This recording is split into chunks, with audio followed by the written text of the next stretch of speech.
मुलांनो, आपण आज काय पाहायला आलोत? गोबर गॅसचा प्रकल्प पाहायला आलोत. काय बघायला आलोत?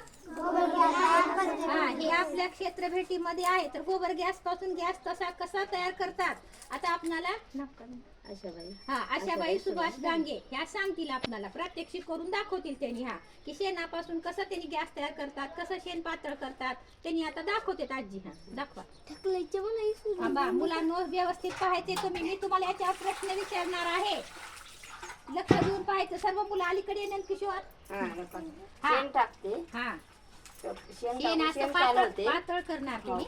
पातळ करणार, कालवणार, सोडणार, मग त्याच्या खाली जाणार, गॅस तयार होणार आणि हे गॅसची लाईन तिकडे जाणार. ती लाईन आता ते मध्ये सोडा की तिथून सुराख दाखवा. सुराख दाखव. हे पुढे यायचं मला पुढे ये रे, ते पुढे बघ. हा, अशा रीतीने काही इथे एक सुराख ठेवले त्यांनी हौदाला. त्या सुराखाद्वारे शेण त्यांनी लिक्विड पातळ केलं पाणी घालून, आणि ते शेण कुठं टाकलं? मध्ये हौदामध्ये टाकलं. आता त्या शेणामध्ये पाणी मिसळल्यामुळे लिक्विड त्याच्यापासून गॅस तयार होणार, इंधन तयार होणार. आणि बघा, ह्या नळी वाटे ते इंधन कुठे गेले? पाईपलाईन द्वारे त्यांच्या गॅस कनेक्शनला.